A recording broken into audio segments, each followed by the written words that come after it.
When Governor Andrew M. Cuomo came under fire just a few weeks ago over his handling of nursing home deaths in the pandemic, he and his top advisors followed their usual playbook to stem the fallout. They worked the phones, pressing his case in private calls to legislators and other New York Democrats. Then came a crisis that Mr. Cuomo's signature blend of threats, flattery and browbeating could not mitigate. And he seemed to know it. As three women stepped forward with claims of sexual harassment and other unwanted advances by Mr. Cuomo, the most visible governor in America effectively went dark. After one of the women detailed her accusations against the governor in a Medium post, State Senator Liz Krueger, a Manhattan Democrat, decided that she would come out with a statement calling for an independent investigation, an implicit rebuke of Mr. Cuomo. She reached out to the governor's team to alert them, aware of the typical angry response. "No call came," she said. "None of my colleagues have said they have heard from the governor on this," Ms. Krueger said of the harassment accusations.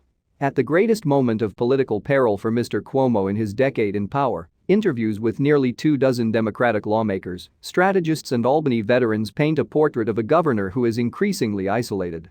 Mr. Cuomo faces a federal inquiry into his administration's handling of nursing home deaths during the pandemic and an independent investigation into the harassment allegations, making his political path forward more challenging by the day.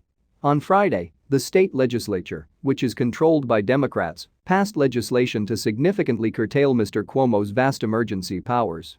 When the governor appeared to suggest that he had played a role in the bill's formulation, Assembly Speaker Carly Heastie, not prone to criticizing Mr. Cuomo, immediately shot that down, pointedly saying in a statement that "we did not negotiate this bill with the governor."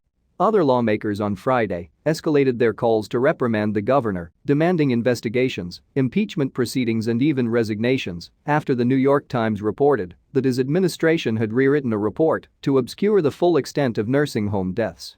If true, everyone involved in lying to the public and to the legislature must resign immediately, said State Senator Rachel May, a Democrat from Syracuse. And that includes the governor. It is an extraordinary turnaround for the man who was former President Donald J. Trump's most prominent foil in the early months of the pandemic and whose power in New York appeared nearly unassailable as 2021 began. Some people who have spoken to Mr. Cuomo in recent days have described him as shaken by the speed with which the political fallout arrived, with dueling scandals and reports of his bullying behavior all converging, very publicly, at once. Others have questioned whether he grasped the gravity of his circumstances.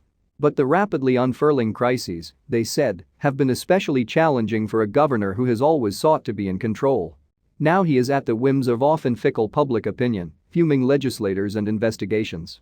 Amid mounting scrutiny and 9 days without a news conference, Mr. Cuomo picked Wednesday to emerge, 1 week after Lindsey Boylan, one of 2 former aides to speak out, detailed her accusations, which the governor has strenuously denied.